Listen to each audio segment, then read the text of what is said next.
여러분 안녕하십니까? 최석태입니다. 여러분 요즘 청와대 경호처장에서 발생한 여러 뉴스가 국민들의 관심을 끌고 있습니다. 지금 청와대 경호처장은 주영훈입니다.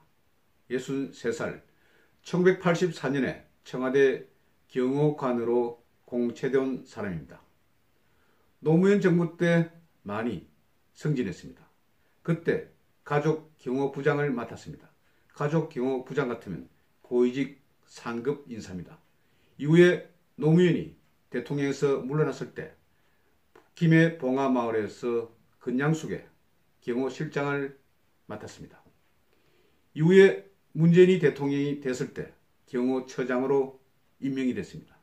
이때 문재인의 일종의 캠프에서도 근무했다고 합니다. 그런데 주영훈 경호처장에게 지금 걸려있는 문제가 두 가지가 있습니다. 하나는 바로 가사 도우미 문제, 또 하나는 근양숙 운전기사를 문재인 운전기사로 챙기면서 무려 고위직 상급으로 임용했다는 그런 문제가 있습니다. 이 두 가지 문제가 지금 국민들의 많은 관심을 끌고 있는 것입니다. 먼저 가사 도우미 문제를 알아보도록 하겠습니다. 그 당시 2017년도 하반기 주영훈은 청와대 무기계약직, 그런데 여기는 공무원이긴 하지만 그래도 조금 낮은 직급의 공무원인 것 같습니다. 시설계약직 여성직원이라고 합니다. 이 여성직원은 연무관이라고 하면 청와대 경호원들의 체력 단련을 하는 그런 장소입니다. 이곳 청소라든지 이런 환경미화를 맡도록 되어 있었습니다만은 이것을 가사도우미로 주영훈 관사에 가사도우미로 1년 6개월간 사용했다. 이런 의혹이 있다는 보도가 나온 것입니다. 이 보도는 조선일보가 먼저 터뜨렸습니다. 단독 보도입니다. 이것이 나중에 특종 보도가 될지는 조금 더 지켜봐야 하겠지만 그래도 이 문제가 크게 많은 파란을 불러일으켰습니다. 왜 그런가 하면 2017년도 하반기라고 하면 이때 박찬주 육군대장의 공감병 문제가 크게 부각될 때였습니다. 공감병 갑질이라 해서 박찬주 대장을 별 4개짜리 육군대장을 바로 구속시켰습니다. 그때 정복을 입은 채로 수사기관에 출두시키고 많은 모욕도 줬습니다. 이후에 이 문제가 무혐의로 판명이 됐지만 다른 별건 수사로 박찬주 대장을 법정에 세우고 지금도 법정 공방이 이어지고 있습니다. 이런 시점에서 청와대 경호처장이라고 하면 이전에 경호실장입니다. 아주 막강한 그런 자리죠. 이런 사람이 청와대 무기계약직 직원을 가사도우미로 썼다. 이것은 육군대장 박찬주 대장의 공감병 문제와 무슨 차이가 있습니까? 오히려 더 문제가 되는 그런 상황일 수도 있습니다. 이래서 이 문제가 지금 야당 쪽에서 크게 반대하고 있고 많은 국민들도 이것은 정말 큰 갑질이 아닌가 이렇게 비난을 하고 있는 것입니다. 그런데 조선일보가 이 기사를 어떻게 취재를 했는지 그 사항을 보면 이렇습니다. 조선일보는 이 기사를 쓰면서 복수에 청와대 경호처 관계자들에 따르면 이런 식으로 처음 기사를 시작합니다. 이 말은 이 기사의 근원이 취재원이 바로 복수란 것은 여러 명이겠죠. 여러 명의 청와대 경호처 관계자다. 이런 말입니다. 그래서 보면 이것이 내부 고발인지 아니면 이 조선일보 기자가 스스로 취재한 것인지는 제가 알 수는 없지만 상당 부분은 청와대에서 경호처 직원들이 일종의 반발을 가지고 제보를 했다는 이런 말도 됩니다. 이 문제는 정말 심각하지 않습니까? 자신들이 하면 괜찮고 남이 하면 안 되고 그래서 육군대장 정말 군문에서 반평생을 보낸 육군대장 별이 4개입니다. 이런 사람을 공감병 문제로 구속을 시키지 않습니까? 당시에. 그런데 청와대 핵심인 경호처장은 자기 관사에서 빨래도 시키고 또 청소도 시키고 쓰레기 분리수거도 시키고 그러면서 밥까지 음식까지 만들어 달라고 했다는 것입니다. 그런데 이 문제에 대해서 당시 여성 무기계약직 직원은 하지 못하겠다 그러면서 청와대에서 퇴직했고 지금은 지방에 있다는 것입니다. 그런데 이 문제가 불거지니까 여러 사항들이 지금 발생하고 있습니다. 조선일보에서 처음 취재했을 때 이 무기계약직 여성 직원은 사실상 그렇게 말했다고 이야기했다가 조금 있다가는 말이 또 흐려지고 나중에는 점점점 더 말이 흐려졌습니다. 그래서 좌파 언론들 이런 데서는 이것이 사실무리인 것처럼 또 일종의 반대쪽 방향으로 기사를 몰고 가고 있습니다. 저는 이 문제가 앞으로 굉장히 대립이 될 것이라고 생각합니다. 조선일보 기자가 취재를 하면서 이 여성 직원에게 녹취를 하지 않았겠습니까? 왜 녹취를 했을까 생각을 해보면 그렇습니다. 이런 미묘하고 조금 이후에 큰 파문이 나는 기사는 반드시 자기 보호를 위해서 또는 취재원 보호를 위해서 반드시 녹음을 합니다. 녹취를 합니다. 그렇기 때문에 이 조선일보 기자는 분명히 제가 알기로는 저도 기자 생활을 했지만은 이런 중요한 기사를 쓸 때는 반드시 녹취를 하는 것을 원칙으로 하고 있습니다. 그래서 이 기자도 녹취를 하지 않았을까 이렇게 생각을 합니다. 그런데 이 문제에 대해서 주영은 경호처장은 처음에는 자신의 공직자에 관한 여러 가지 질타라든지 이런 것을 감내를 하겠다 이렇게 이야기를 했는데 또 말이 좀 달라지는 것 같습니다. 좌파 언론들을 보면 조선일보의 기사 내용은 사실무근이다. 사실무근이기 때문에 법적인 그런 책임을 묻겠다. 그러면서 정정보도 또는 다른 어떤 사항에 높은 법적인 책임을 묻겠다. 이런 식으로 나오고 있습니다.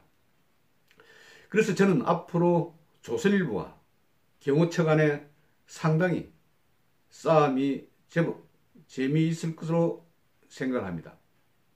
좀 더 우리가 지켜봐야 할 사항입니다. 그리고 실제 박찬주 대장 어떤 사람입니까? 군문에서 반평생을 보낸 사람입니다. 그리고 여러분이 아시는 것처럼 이재수 전 기무사 사령관 이 사람은 청와대 문제 때문에 민간인 사찰 의혹 문제 때문에 자살을 하지 않았습니까? 수갑을 채워서 구속영장 실질심사를 받게 하고 아주 수모를 줬습니다. 그런데 공교롭게도 이 두 사람 모두 바로 박정희 대통령의 아들 박지만 군과 육사 동기라는 것입니다. 왜 박찬주 그리고 이재수 이런 분들에게 그토록 가혹하게 청와대에서 아주 됐을까요? 이 점에 대해서도 한번 우리가 좀 생각을 해봐야 하지 않겠나 하는 그런 생각을 합니다. 앞으로 경호처에서 조선일보에 대해서 상당히 강공하게 놓을 그런 모양입니다. 앞으로 두 양측의 싸움이 어떻게 진행되는지 아주 흥미진진하게 지켜봐야 할 그런 사안인 것 같습니다. 그리고 또 하나의 문제, 주영은 경호처장이 했던 주요한 문제가 바로 건양숙 여사라고 부르겠습니다. 건양숙 여사의 운전자, 운전기사, 이 사람을 문재인의 운전기사로 임용을 하면서 그 직급을 고위 상급 3직급으로 임용을 했다는 것입니다.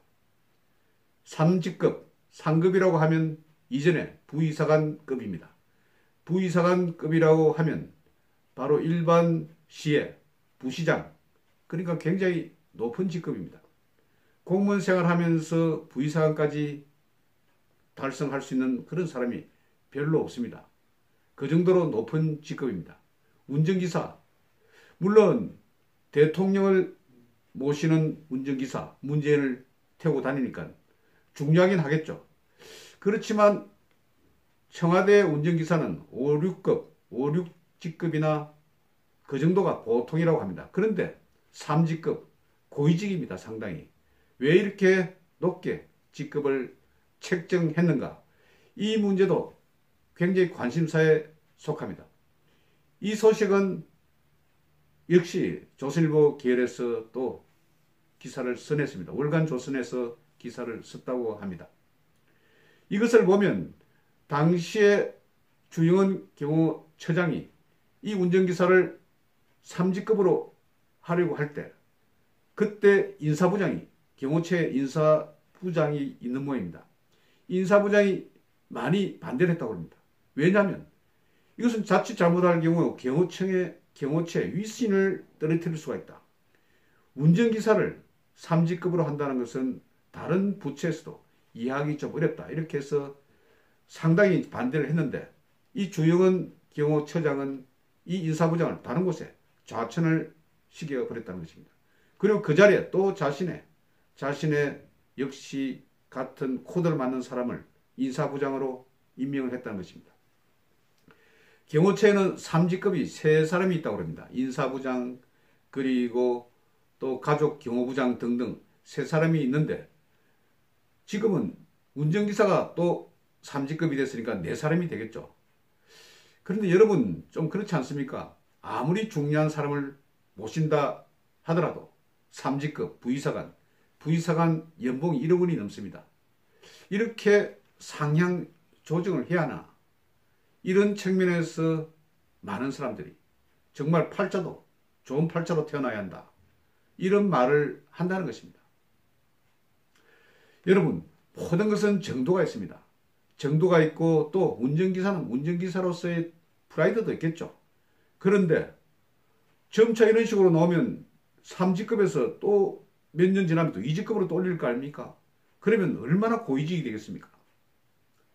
그래서 야당에서도 이 문제에 대해서 비난을 하는데 청와대 말은 또 틀립니다. 운전기사로 해서 3직급을 못 시킬 그런 이유가 없다. 5, 6직급이 대부분이지만 3직급도 충분히 시킬 수 있다. 이런 식으로 나오고 있다는 것입니다. 그래서 우리 일반 국민들의 보통의 생각으로서 바라보는 그런 점이 좀 많이 부족하지 않는가. 자신들이 상에서는 이전에도 이야기했지만 문재인 정부는 자신들의 코드에 맞는 사람에 대해서는 아주 관대하지만 그리고 아주 따뜻하게 보호를 하지만 다른 상대방 정치적인 반대자 여기에 대해서는 얼마나 잔인하게 그렇게 굽니까? 그런 측면에서 또 이런 일이 생겼습니다. 이번에 4월 4일 날 강원도 고성과 속초에서 산불이 나지 않았습니까? 이때 문재인은 산불 발생 5시간 정도인 다음날 새벽 0시 20분에 청와대에서 위기관리센터 주재 회의를 했습니다. 이때 일부 유튜브 방송에서 이렇게 방송을 했는 모양입니다. 술을 먹고 나왔다. 그리고 보톡스를 맞고 나왔다. 이런 식으로 비아냥되는 보도를 했는데 이것은 일종의 의혹제기입니다. 가짜뉴스는 아닙니다. 왜냐하면 보톡스 문제는 지난번에 박근혜 대통령 세월호 문제 때 얼마나 민주당 쪽 그리고 다른 좌파 쪽에서 보톡스를 했니 뭐를 했니 그렇게 비아냥거렸지 않습니까? 그래서 이번에도 5시간 만에 나타났으니까 그런 것이 아니냐. 일종의 코믹하게 이렇게 이야기를 한 것에 대해서 청와대 쪽에서는 아주 불쾌했던 모양입니다. 그래서 이런 방송을 한 유튜브 방송에 대해서 최대한 법적인 그런 책임을 묻겠다. 이런 보도가 나왔습니다. 바로 고민정 부대변인이 기자들에게 알린 그런 사실이라고 하는데 정말 이것은 제가 봐도 옹졸한 것이 아닌가. 물론 불쾌할 수는 있습니다. 그런데 박근혜 대통령 시절 때 어떻게 했습니까? 정말 있지도 않은 여러 가지 가짜 뉴스를 생산해내고 또 그대로 송출하고 방송내고 그 가운데 당시 야당 정치인들 지금 민주당 국회의원들이 얼마나 많이 가담을 했습니까? 그것은 지금이라도 그 사실을 확인해 보면 너무나 엄청난 그런 사실들, 정말 입에도 담기 어려운 그런 사실들이 그대로 적나라하게 지금 기록이 되어 있습니다. 그런데 유튜브 방송에서 이 정도의 이야기를 했다고 해서 아주 법적인 책임을 묻겠다고 나서는 청와대의 옹졸한 이런 모습을 보면 정말 이것은 어떻게 보면 내로남불이라고 해도 지나치지 않을 정도로 좀 속이 좁고 졸렬한 그런 생각이 듭니다. 그래서 주영은 경호처장 처음에 가사 도미 문제가 났을 때는 조금 수그러들고 자신이 약간은 개면쩍어하는 그런 모습을 보였습니다만 이후에 강공세를 지금 펴고 있습니다. 그래서 저는 앞으로 조선일보와 또 청와대 경호처 간의 일종의 싸움 아주 흥미진진합니다. 그리고 이 밖에 운전기사 3직급 운전기사도 뭐 높게 될 수는 있습니다. 그런데 정도에 맞게 그렇게 책정을 하는 것이 필요하지 않겠나. 이런 것을 보면 청와대나 그리고 민주당이나 이런 집권 여당에서 캠코더 여러 번 이야기를 합니다만은 캠프 그리고 더민주당 코더 인사 사람들은 지금 온 곳에 좋은 자리를 갖다 차지하고 있지 않습니까? 이런 측면에서 볼 때, 그래도 조금은 좀 부끄러워하자. 그리고 국민의 정서를 좀 생각하자. 지금 국민들이 얼마나 문재인 정부, 그리고 민주당 정부에 대해서 많은 비난을 하신지 아십니까? 그런데 이런 말을 했다고 했어. 고성 속초 산불에 있어서 5시간 만에 나타나서 시간의 행적을 밝혀라. 이런 말을 했다고 해서 그 방송을 한 유튜브 방송에 대해서 최대한의 법적 책임을 묻는다. 이런 등등의 대응은 어른스럽지 못하다. 그래도 청와대가 지금 이 정부의 중심 센터가 아닙니까? 그래서 좀 자중을 해주기 바랍니다. 그리고 많은 사람들이 이런 청와대의 모습에 정말 많이 성토를 하고 있습니다. 지금 고성 속초 산불도 어떻게 발생한지 벌써 나타나지 않습니까? 한전의 여러 가지 배선 그런 전선 문제로 개폐기 문제로 산불이 발생했다고 지금 나타나지 않습니까? 왜 산불이 발생했습니까? 일종의 탈원전 때문에 된 것이 아닙니까? 그래서 보수 유지비를 계속해서 대폭 줄이고 그러니까 제대로 검증을 못하고 그냥 유관 검사를 하고 이러니까 이런 문제가 발생하지 않았습니까? 정말 문재인 정부 자중하기 바랍니다. 제가 한번 경고를 드리겠습니다. 뭐 제 경고가 그렇게 겁이 난 건 아니겠지만 그래도 국민의 한 사람으로서 청와대 그리고 문재인 정부 민주당 정부에 한 말씀 그렇게 콕 집어서 비판을 합니다. 여러분 경청해 주셔서 대단히 감사합니다.